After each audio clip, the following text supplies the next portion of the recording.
Amén, amados hermanos. Abramos nuestra Biblia en Juan capítulo 20. De los versos 1 en adelante vamos a tener un relato maravilloso de lo que significó la resurrección de Jesucristo. Vamos a permitir que la palabra este día nos ministre, que la palabra nos hable, porque las palabras de Dios son vida, dice la palabra, son espíritu y son vida. Y entre tanto compartimos la palabra. Yo sé que el Espíritu Santo va a ministrar nuestro corazón. Dice así la Escritura, Juan capítulo 20, versos 1 en adelante. El primer día de la semana, muy temprano, cuando todavía estaba oscuro, María Magdalena fue al sepulcro y vio que la piedra del sepulcro había sido quitada. Entonces fue corriendo a ver a Simón Pedro y al otro discípulo, aquel al que Jesús amaba, y les dijo: se han llevado del sepulcro al Señor y no sabemos dónde lo han puesto. Pedro y el otro discípulo salieron y fueron al sepulcro. Corrían los dos juntos, aunque el otro discípulo corrió más aprisa que Pedro y llegó primero al sepulcro. Cuando se acercó para mirar, vio los lienzos puestos allí, pero no entró. Tras él llegó Simón Pedro y entró en el sepulcro y vio los lienzos puestos allí, pero el sudario que había estado sobre la cabeza de Jesús no estaba puesto con los lienzos, sino enrollado en un lugar aparte. Entonces entró también el otro discípulo, el que había llegado primero al sepulcro, y al ver todo eso creyó. Y es que aún no habían entendido la Escritura, de que era necesario que Él resucitara de los muertos. Y los discípulos volvieron a sus casas, pero María estaba afuera, llorando junto al sepulcro. Mientras lloraba, se inclinó para mirar dentro del sepulcro, y vio a dos ángeles con vestiduras blancas, que estaban sentados donde el cuerpo de Jesús había sido puesto. Uno estaba a la cabecera y el otro a los pies, y le dijeron: mujer, ¿por qué lloras? Les dijo: porque se han llevado a mi Señor y no sé dónde lo han puesto. Tan pronto dijo esto, María se dio la vuelta y vio a Jesús, que estaba allí, pero no se dio cuenta de que era Jesús. Jesús le dijo: mujer, ¿por qué lloras? ¿A quién buscas? Ella, pensando que era el hortelano, le dijo: Señor, si tú te lo has llevado, dime dónde lo has puesto, y yo lo llevaré. Jesús le dijo: María. Entonces ella se volvió y le dijo en hebreo: Raboni, que quiere decir maestro. Jesús le dijo: no me toques, porque aún no he subido a donde está mi Padre. Pero ve a donde están mis hermanos y diles de mi parte que subo a mi Padre y Padre de ustedes, a mi Dios y Dios de ustedes. Entonces María Magdalena fue a dar las buenas nuevas a los discípulos de que había visto al Señor y de que Él le había dicho estas cosas. Así la Escritura nos habla acerca de este hecho tan maravilloso, un relato, una cronología de cómo los discípulos, los seguidores de Jesús, aquel día se enteraron de que Jesús no estaba más en esa tumba, sino que Él había resucitado. Los discípulos de Jesús, amados hermanos, fueron testigos de este hecho glorioso. Ellos fueron parte, ellos fueron testigos oculares, ellos vieron con sus propios ojos este acontecimiento tan maravilloso. Y solamente por eso podemos entender que más adelante predicaron el Evangelio con tanto ímpetu, predicaron el Evangelio con tanta valentía, porque ellos un día lo vieron a Cristo morir en esa cruz del Calvario. Y eso provocó mucha tristeza en sus corazones. Lo vieron sepultar a Jesús, pero también, y lo más glorioso es que vieron a Jesús levantarse de entre los muertos. Lo vieron resucitado, hablaron con él, comieron con Él, estuvieron con Él. Y se convirtieron, por tanto, testigos de Jesucristo. Estos discípulos se convirtieron en testigos, y esta palabra es muy especial porque en Hechos 1:8 nos dice que la palabra testigo significa ser mártires. Ellos estaban conscientes de aquella palabra cuando Jesús les dijo: vayan por todo el mundo, empezando por Jerusalén, Samaria y hasta los confines de la tierra, y prediquen el Evangelio de las buenas noticias. Sean mis testigos. Y ese día ellos eran conscientes de que tenían que ofrendar su vida por la causa de Jesucristo. Eso es lo que significa ser testigos, amados hermanos. ¿Cuántos quieren ser testigos de Jesucristo? Es impresionante, dice, no la Biblia, pero los libros de historia de aquel tiempo hablan acerca de cómo los discípulos de Jesús tuvieron que ofrendar literalmente su vida por la causa de Cristo. Nos dice que, por ejemplo, Jacobo, hijo de Zebedeo, murió decapitado en el año 44 después de Cristo. Felipe, otro de los discípulos de Jesús, murió crucificado. Mateo también murió traspasado por una espada. Jacobo o Santiago murió apedreado. Y dicen las crónicas que sus verdugos literalmente partieron la cabeza de Mateo. Matías, aquel que sucedió a Judas, fue apedreado y en su agonía le cortaron la cabeza. Andrés, hermano de Simón Pedro, murió crucificado. Y Pedro, como saben ustedes la historia, él murió crucificado, pero él dijo, para mí morir crucificado como mi maestro es mucho privilegio. Yo prefiero morir, pero mis pies arriba y la cabeza abajo. Y así es como murió crucificado Simón Pedro.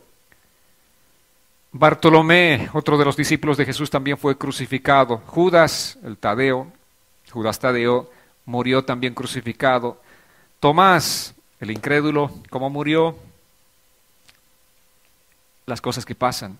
Una lanza atravesó su costado y murió de esa manera Tomás, el discípulo que después obviamente creyó en Jesucristo.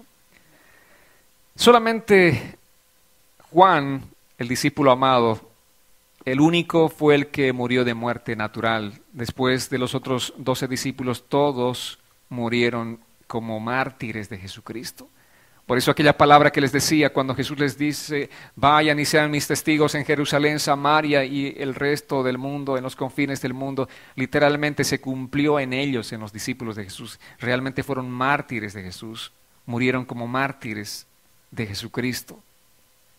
Pero no les importaba morir, ofrendar sus vidas porque ellos eran realmente conscientes de lo que estaban predicando. Y lo que estaban predicando era un evangelio vivo, era un evangelio real. Ellos estaban dando testimonio de alguien que habían visto resucitar, alguien que se levantó de entre los muertos, alguien que vino a darnos vida nueva y vida abundante a nosotros. No les importó perder sus vidas de la manera que perdieron sus vidas porque ellos eran testigos de una verdad. Amén.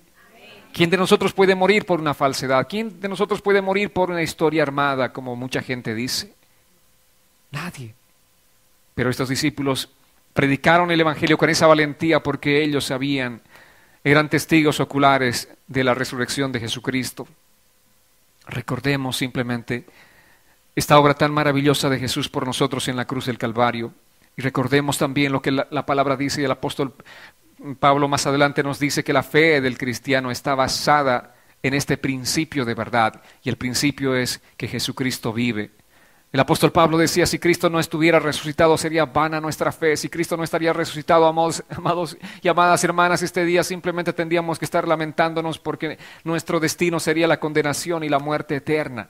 Pero como Cristo está resucitado, como Él se levantó de los muertos, tenemos fe y esperanza. Amén, amados. La fe del cristiano está basada en esta verdad. Jesucristo no está muerto. Jesucristo vive. Él ha resucitado. Y como dicen los diferentes evangelios, vamos a ir viendo esta cronología. Vayamos a Marcos capítulo 16, versos 9 al 11. Nos dice así la Escritura. El primer día de la semana por la mañana, después de que Jesús resucitó, se le apareció primero a María Magdalena, de quien había echado 7 demonios. Ella fue y se lo dijo a los que habían estado con él, los cuales estaban tristes y llorando. Al oír ellos que Jesús vivía y que ella lo había visto, no lo creyeron. Qué tremenda es nuestra naturaleza, amados.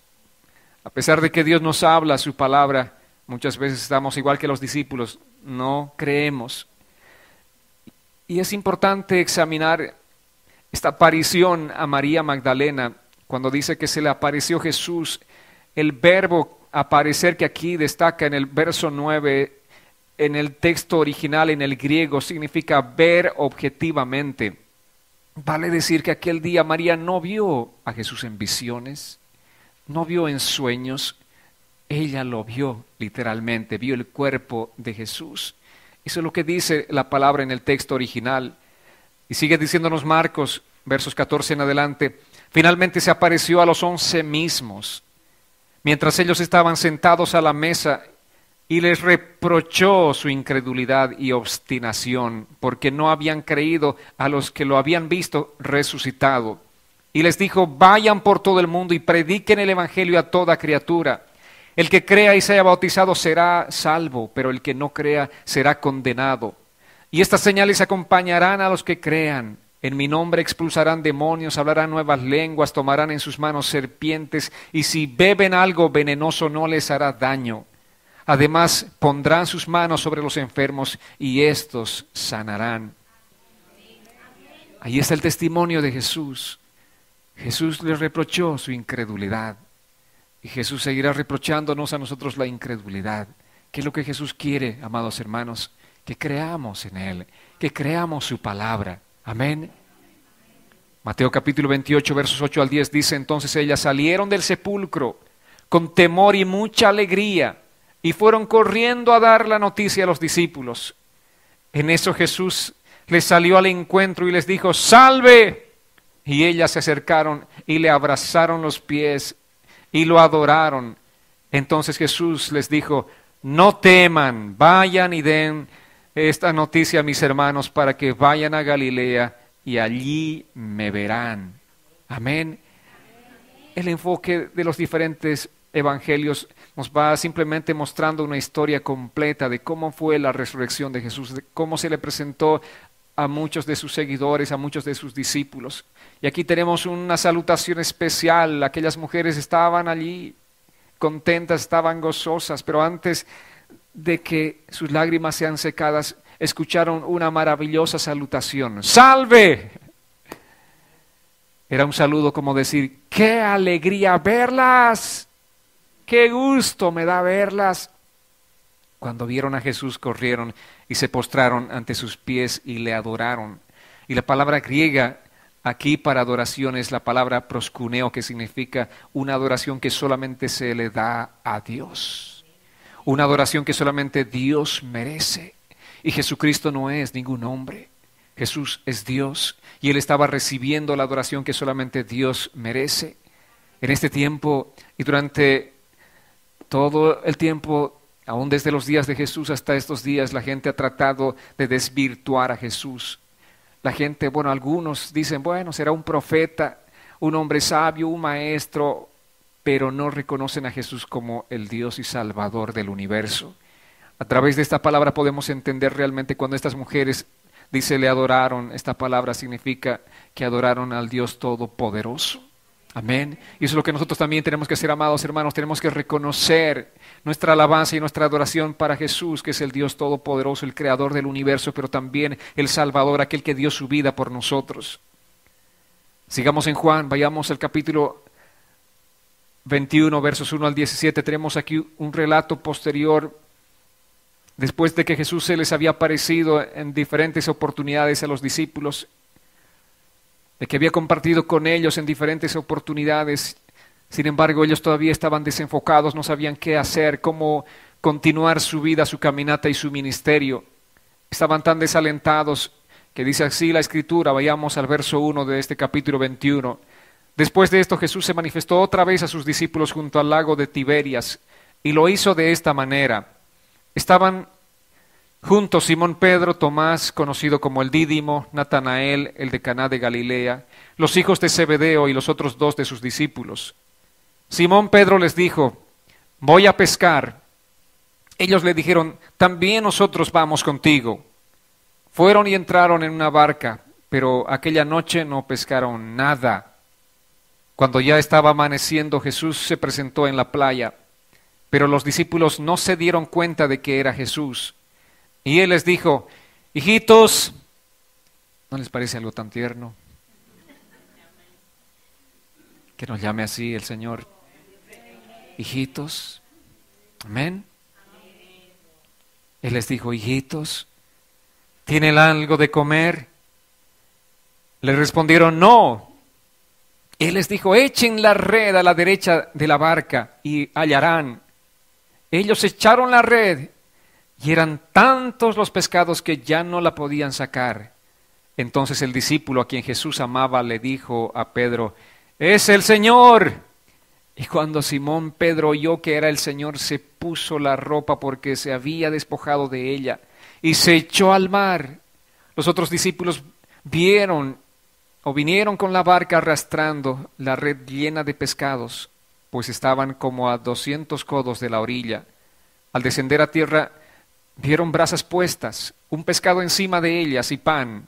Jesús les dijo: traigan algunos de los pescados que acaban de pescar.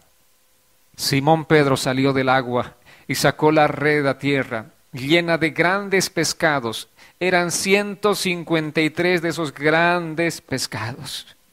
Y a pesar de ser tantos, la red no se rompió, porque Jesús tenía el control aún de esa red. Amén.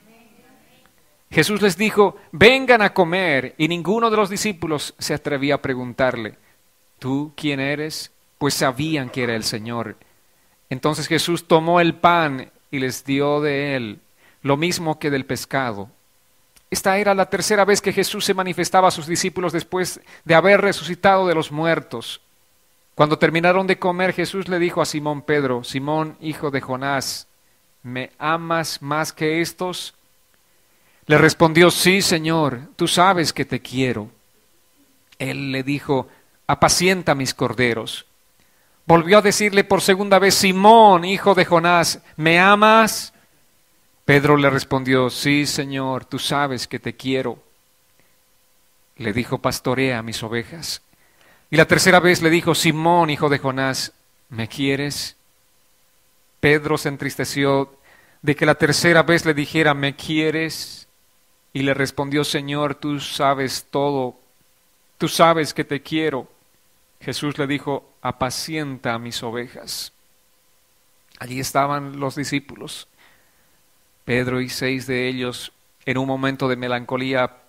Pedro tal vez dice: no sé qué hacer, simplemente pienso volver a mi antigua actividad. ¿Quiénes quieren sumarse conmigo a esta tarea de ir a pescar? ¿Dicen amén? Bueno, van a entender por qué no tienen que decir amén. Pedro se va a su antigua actividad, se va a la pesca, se va al mar. 6 de sus amigos con discípulos se van con él. Estaban desalentados, estaban tristes. ¿Qué más podemos hacer? El maestro no está con nosotros. ¿Y qué pasó toda la noche? Tratando de pescar algo y no pescaron nada, nada. Es impresionante cómo aquí, a través de esta escena, nos muestra la condición del corazón humano. ¿Cuántos de nosotros volvemos al punto de donde Jesús nos ha rescatado? ¿De dónde lo llamó Pedro? O Jesús a Pedro. De esa actividad, de la pesca. Le dijo: Pedro, ven, sígueme. Y Pedro empezó a seguir a Jesús. Pero una vez que Cristo murió, a pesar de haberlo visto resucitado y todo, ya no estaba físicamente con ellos. Y Pedro se olvida de que había recibido un llamado de parte de él. Y vuelve a su vieja actividad. Eso muestra simplemente cómo es la fragilidad humana, que muchos de nosotros, al sentirnos un momento de esos desamparados, volvemos al punto cero de donde Jesús nos llamó. Pero al mismo tiempo podemos ver aquí, amados hermanos, el amor, la misericordia, la compasión, la fidelidad de Jesús. ¿Cuánta misericordia? A pesar de lo que estaban haciendo aquellos discípulos, Jesús vuelve otra vez, les dice: vamos, levántense. A pesar de que tú hayas vuelto tal vez al punto inicial de donde Jesús te rescató, otra vez Jesús con paciencia viene a tratar contigo, viene a tratar con tu vida, viene a fortalecerte, viene a levantarte. Lo dice la palabra: 7 veces cae el justo y 7 veces el Señor lo levanta. Amén. Es el Señor que viene a levantarnos, es la misericordia del Señor que viene una vez más a levantarnos a nosotros. Muchas veces somos ingratos con Jesús, muchas veces somos incrédulos, muchas veces nos olvidamos, igual que los discípulos, las promesas de Jesús. ¿Cuántas veces Jesús les habló: yo voy a morir, pero voy a resucitar? Jesús les habló permanentemente durante 3 años, les hablaba a sus discípulos: voy a morir, pero voy a resucitar. Pero no creyeron. No creyeron, estaban incrédulos, hasta que Jesús se les presenta en tantas oportunidades y finalmente pudieron creer en Él. Dios te ha dicho muchas cosas, te ha dado muchas promesas y muchas oportunidades. Un momento crees, recibes la palabra, dices: sí, creo, recibo esta palabra, pasa un día, pasa 2 días, Pasan algunos días, enfrentas la situación, la adversidad en tu vida y dejas de creer la palabra del Señor. Y el Señor viene otra vez y te dice, vamos, no te dije esto yo, no te dije, no te prometí esto a ti. Oh, sí, Señor, sí, ahora sí recuerdo esa promesa. Y estás una y otra vez, y el Señor una y otra vez viene a recordarte que las promesas de Él son fieles y verdaderas. Lo que Dios te ha dicho, Él lo va a cumplir en tu vida. Tú solamente tienes que creer en Él, tienes que creer en su palabra, tienes que creerle a Jesús, amado, amada. Amén. Allí está finalmente Jesús teniendo una conversación con Pedro. Le pregunta 3 veces. Bueno, 2 veces le dice Pedro, ¿me amas? La primera, ¿me amas? Que le dice Pedro, sí, te quiero. La segunda le dice, Pedro, ¿me amas? Sí, te quiero. ¿Qué vemos aquí? Un Pedro tal vez todavía con mucho remordimiento porque había traicionado a Jesús. Pedro está recibiendo un mensaje claro y el mensaje es, Pedro, ¿me amas? Si alguien les dice a ustedes, si su esposo o su esposa les dice, ¿me amas? Y respuesta para ustedes en ese momento, sí, te quiero. ¿Cómo se sienten? Me amas y te quiero. No es lo mismo, ¿verdad? No es lo mismo ni es igual. Tienen significados diferentes, parecidos pero diferentes. El amor es algo profundo, amados hermanos. Y eso es lo que estaba buscando de él. Finalmente, la tercera vez le dice Pedro, entonces por lo menos me quieres. Eso es lo que le está diciendo, ¿me quieres entonces, Pedro? Y ahí es donde el corazón de Pedro se deshace porque la tercera vez le dijo, ¿me quieres? Señor, tú lo sabes todo. Y verdad, el Señor lo sabe todo. Muchos de nosotros podemos decirle, ya sea te quiero o te amo, no sé cómo esté tu corazón en este momento para expresarle cualquiera de estas 2 frases, pero el Señor lo sabe todo. Amén. Tal vez sinceramente solamente lo quieres a Él. Te falta todavía cultivar un amor más profundo para Jesús, pero Él sabe tu condición. Él sabe tu corazón en este momento. No podemos absolutamente hacer nada para engañar a Jesús. No podemos esconder nada de la condición de nuestro corazón. Pero no importa, si lo quieres o lo amas, Él está allí para amarte de verdad. Amén. Y para enseñarte a amarlo a Él. Este es un día especial donde nosotros vamos a realmente despojarnos de todas aquellas cosas de nuestro egoísmo que no nos han permitido amar a Jesús como tenemos que amar. ¿Por qué no podemos amar a alguien?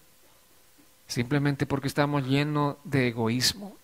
¿Por qué no podemos amar a Jesús como Él demanda que lo amemos? Porque tenemos egoísmo, porque estamos pensando primero en nosotros y no pensamos en Él. Pero algo más glorioso estaba aconteciendo. Recuerdan que Pedro también se llamaba Cefas, ese era su nombre. Cefas significa frágil, significa endeble, pero ahora Dios estaba haciendo un trato especial en la vida de este discípulo suyo. De Cefas estaba convirtiéndolo en Pedro. Amén. ¿Qué significa Pedro? Pedro significa alguien sólido, significa piedra. Por eso, amados, el trato paciente del Señor para con nosotros. De Cefas nos lleva a Pedros. Amén. De frágiles, de débiles como somos, como estábamos en este punto antes de conocer a Jesús, Él viene a nuestro encuentro. Y cuando viene a nuestro encuentro, Él viene a transformar nuestras vidas. Nos hace fuertes, nos hace sólidos como una roca. Amén. Es el propósito de Jesús. Aquí estamos, amados, por esto, por ese inmenso, por esa misericordia tan grande del Señor. Estamos simplemente por Él. Todo absolutamente de nuestra vida lo debemos a Él. Sin Él no somos nada. Un día tú eras Cefas, tal vez hoy mismo eres Cefas. Pero Dios quiere transformarte en Pedro, quiere hacerte alguien sólido, alguien victorioso, alguien que realmente viva la vida de Cristo en su propia vida. Eso es lo que el Señor quiere hacer con nosotros. Muchos cristianos todavía, tal vez seguimos viviendo con esa fragilidad y necesitamos ser tratados por Dios. Y el trato de Dios no es otro sino enfrentar las diferentes circunstancias difíciles en nuestras vidas. Es allí donde Dios empieza a fortalecernos. Es allí donde Dios empieza a convertirnos de Cefas en Pedros. Es allí en ese trato especial de Dios. Amén. Por eso tenemos que ser agradecidos con Dios en medio de las pruebas, en medio de las circunstancias difíciles. Tenemos que decirle gracias, Dios, porque sé que algo estás haciendo en mi vida. Sé, Señor, que tú estás transformando mi vida, mi corazón, mi ser. Tú estás cambiándome, Señor. Ya no seré más Cefas, ahora seré un Pedro, un cristiano sólido, alguien que camine firme contigo. Alguien que diga, Señor, yo quiero servirte a ti, yo quiero seguirte hoy y mañana y persistir todos los días. Y no alguien que diga, Señor, yo quiero amarte, quiero servirte hoy y mañana no sé, Señor, qué es lo que quiero. Dios quiere cambiarnos, Dios quiere cambiar nuestra naturaleza completamente. Amén. Dios quiere también que tú seas una persona sólida, un cristiano sólido, un cristiano que viva su cristianismo a pesar de las circunstancias. Si el sol brilla para ti hoy, gloria a Dios. Si mañana el sol no brilla para ti, también gloria a Dios. Yo sé quién está conmigo. Amén. Yo sé que Él es fiel, el que está conmigo no me desamparará ni me dejará, porque Él ha dicho, yo estaré contigo todos los días hasta el fin de este mundo. Amén. ¿Cuántos pueden alabar a Dios por eso? ¿Cuántos pueden bendecir al Señor por esa hermosa promesa que Él nos hizo a cada uno de nosotros que somos sus discípulos? A través de esta escritura podemos ver cómo Jesús quiso equilibrar la balanza, afirmando a Pedro, afirmando la fe de aquel hombre que había negado 3 veces y 3 veces está afirmándolo. Ese es el Señor fiel, ese es nuestro Señor maravilloso. ¿Cuántas veces tú rechazaste a Jesús? ¿Cuántas veces negaste a Jesús? ¿Cuántas veces caíste? Las mismas veces el Señor va a venir para afirmarte, para fortalecerte, para levantarte. Amén. También aquí, a través de la Escritura, podemos ver cómo Dios está enseñándole a Pedro una gran lección. Porque este hombre, como muchos de nosotros, era impulsivo. Él decía, ¿yo lo puedo hacer? Sí, claro que sí, lo puedo hacer. Y él estaba simplemente viendo que en sus fuerzas lo podía hacer. Jesús, yo iré contigo, no te negaré. Jesús le dijo, ¿tú me negarás? No te negaré. Hasta la muerte incluso contigo, Jesús. Pero era un hombre impetuoso simplemente. Él confiaba en sí mismo, pero no confiaba en el Señor. Y el Señor quiere transformarnos a nosotros de ser personas que confían en nosotros mismos a confiar plenamente en el Señor. Amén. Dios quiere transformarnos, amados hermanos. Dios quiere transformar esa naturaleza nuestra, porque muchas veces, aún en las cosas de Dios, decimos, sí, yo lo voy a hacer, voy a hacer esto y lo otro y le serviré. Pero cuando vienen las pruebas, las circunstancias difíciles, cuando viene la adversidad, nos echamos para atrás. Ahí podemos ver que solamente fuimos nosotros y no estábamos apoyándonos en el Señor, no estábamos confiando en Él, no estábamos permitiendo que Dios haga la obra. Dios quiere hacer la obra en tu vida. Amén. Dios quiere glorificarse en tu vida, en la circunstancia que estás viviendo. Cuando tú veas a Dios glorificarse, dirás, fue Dios. Amén. Y aprenderás a darle la gloria a Él. Aprenderás a tributarle a Él toda la alabanza. Y no dirás, oh, sí, cómo, qué bien que lo hice. Este es mi mérito. No. Reconocerás la gloria para Dios. Sabrás con toda certeza que Él hizo esa obra en tu vida, en tu familia. Más adelante el apóstol Pablo dijo así en 1 Corintios capítulo 15, veamos del 3 al 8. En primer lugar, dice el apóstol Pablo, les he enseñado lo mismo que yo recibí, que conforme a las Escrituras Cristo murió por nuestros pecados, que también conforme a las Escrituras fue sepultado y resucitó al tercer día, y que se apareció a Cefas. Ya saben quién es Cefas, ¿verdad? Pedro. Y luego a los 12. Después se apareció a más de 500 hermanos a la vez. Se dan cuenta, no solamente los 12, sino más de 500 hermanos, de los cuales muchos aún viven, dice Pablo, y otros ya han muerto. Luego se apareció a Jacobo, después a todos los apóstoles, y por último se me apareció a mí, que soy como un niño nacido fuera de tiempo. Aquí está dando testimonio Pablo, el gran apóstol, aquel que fue inspirado por el Señor para escribirnos todos estos mensajes que nosotros tenemos en las diferentes cartas y que nos llevan a una centralidad de Jesucristo, a entender, como dice en sus propias palabras, en primer lugar les dice, les he enseñado lo mismo que yo recibí, que conforme a las Escrituras. El apóstol Pablo siempre está citando conforme a las Escrituras. Conforme a las Escrituras, Él tenía que venir a este mundo. Él tenía que nacer en un pesebre, conforme a las Escrituras. Conforme a las Escrituras tenía que morir, conforme a las Escrituras tenía que ser sepultado, conforme a las Escrituras también tenía que resucitar, conforme a las Escrituras. Amén. Las Escrituras lo decían así, la palabra estaba escrita. La palabra está escrita, amados. Solamente que nosotros muchas veces no tenemos los oídos suficientes para escuchar la palabra que ya está escrita.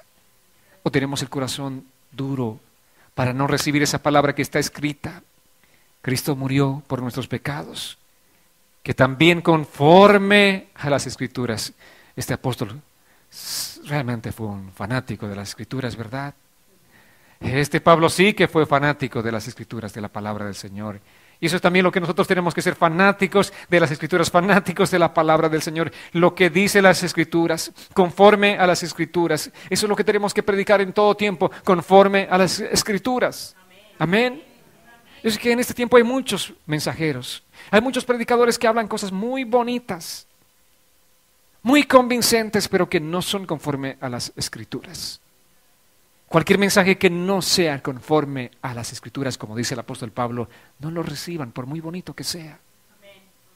Por mucha alegría que produzca en nuestros oídos, no recibamos ningún mensaje que no sea conforme a las Escrituras. Amén, amados. Tengamos ese compromiso con el Señor, como tuvo el apóstol Pablo, conforme a las Escrituras. Eso es lo que Él siempre nos recuerda. La resurrección de Cristo fue la prueba más contundente y maravillosa de nuestra salvación, amados hermanos. Su sangre derramada borró nuestros pecados y su resurrección nos aseguró a nosotros la vida eterna. Amén. Porque Él está vivo, dice un himno, un cántico, porque Él vive, yo también tengo la esperanza de vida. Amén. Porque Él vive, nosotros tenemos esperanza de vida. Amén, porque Él vive, nosotros un día también resucitaremos y morimos antes que el Señor venga, resucitaremos y tendremos cuerpos gloriosos, cuerpos victoriosos que no experimentarán jamás la muerte. Vayamos a Juan, retrocedamos un poco en la historia, vayamos al punto donde Jesús está con sus discípulos para participar la cena, la última cena. 1500 años antes de la muerte de Cristo, el pueblo de Israel celebraba la Pascua, como bien saben. ¿Qué es lo que celebraban en esta Pascua? Recordaban el maravilloso rescate y la salvación cuando ellos vivían esclavos en Egipto.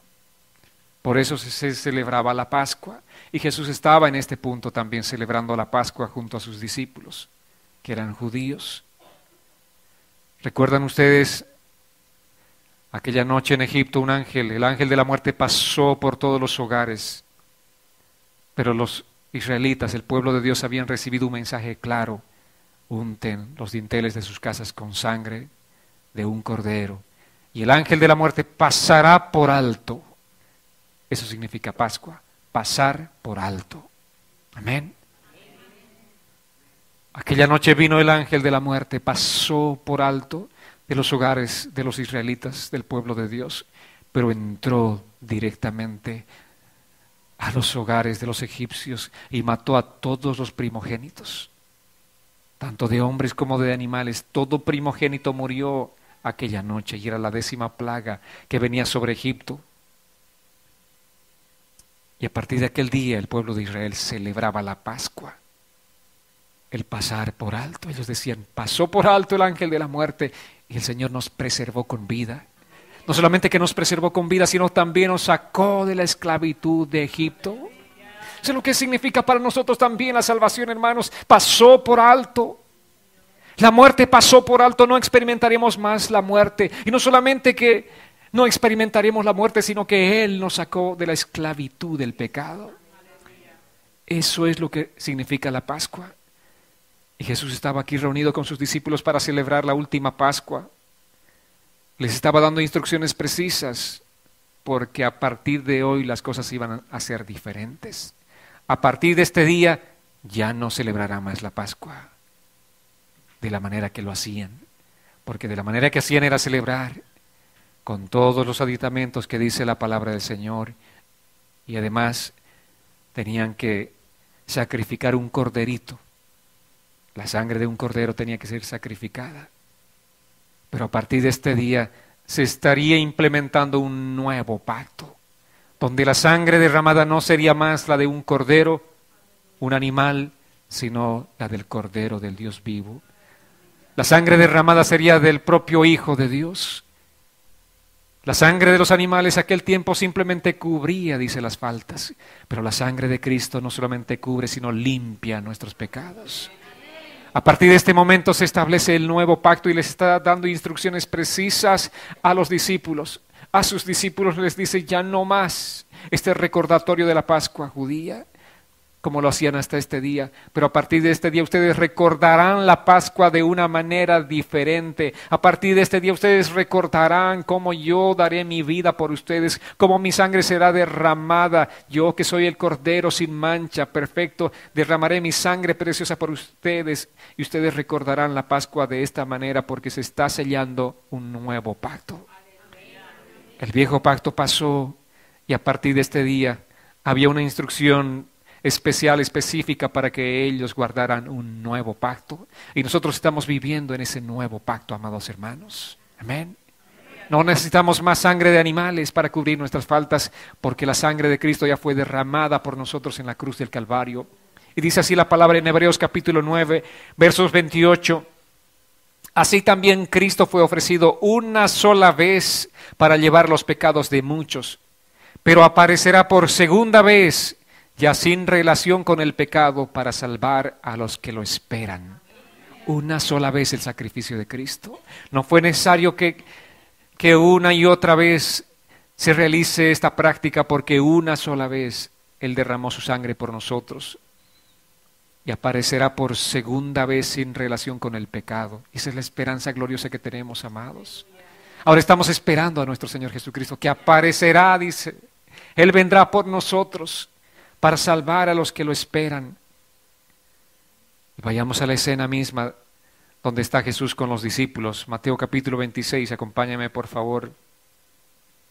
En mensajes anteriores habíamos visto cómo, antes de participar de esta última cena, Jesús se puso a lavar los pies de los discípulos en un acto de humildad sin precedentes.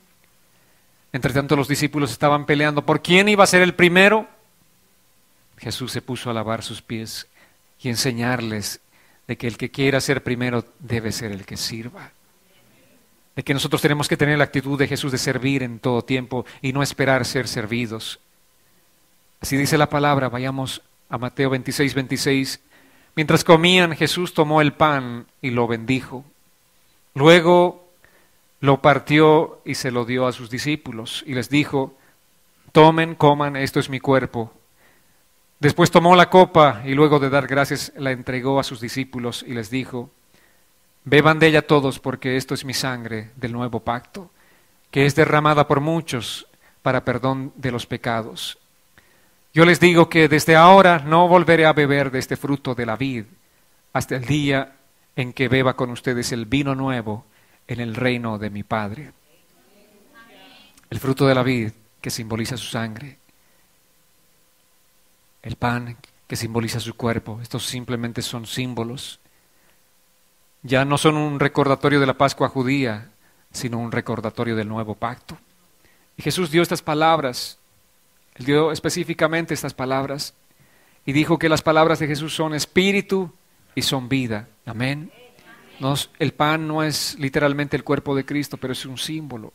Por eso Él dijo: mis palabras son espíritu y son vida. Este es un momento especial. Así como los discípulos estaban aquel día sentados junto a Jesús en la mesa y Jesús tomó el pan y lo bendijo, también después dice tomó la copa y luego de dar gracias la entregó a sus discípulos. Vamos a en este tiempo disponer nuestro corazón para participar de la cena del Señor. Amén. Todos los servidores, por favor, pueden distribuir los elementos de la cena ahora mismo.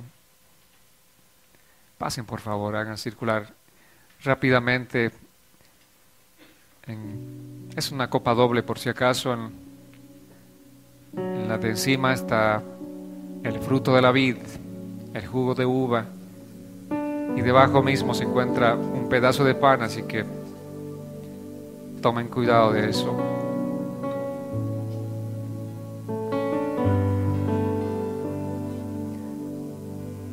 Vamos a alabar al Señor. Entre tanto, ustedes van recibiendo los elementos de la cena y disponen nuestro corazón para Dios en este momento.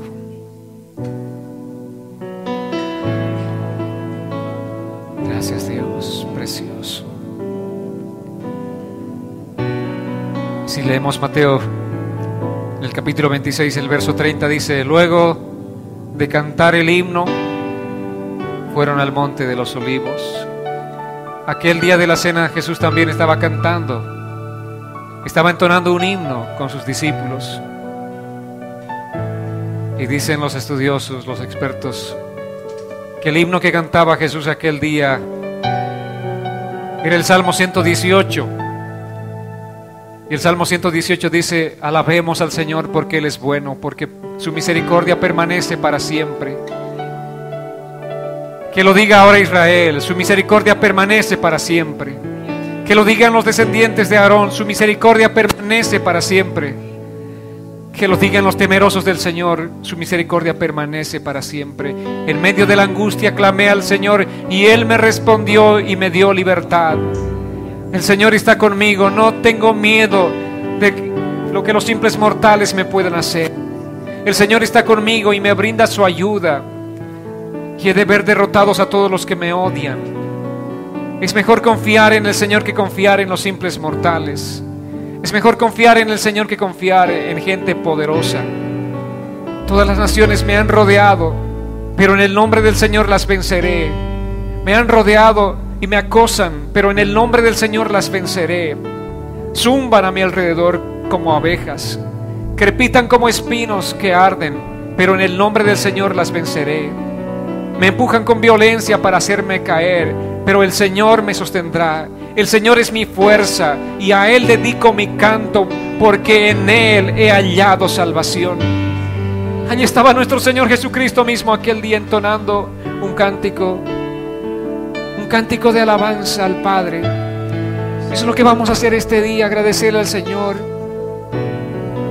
Ahí donde estás unos instantes, aprovecha para pasar este tiempo.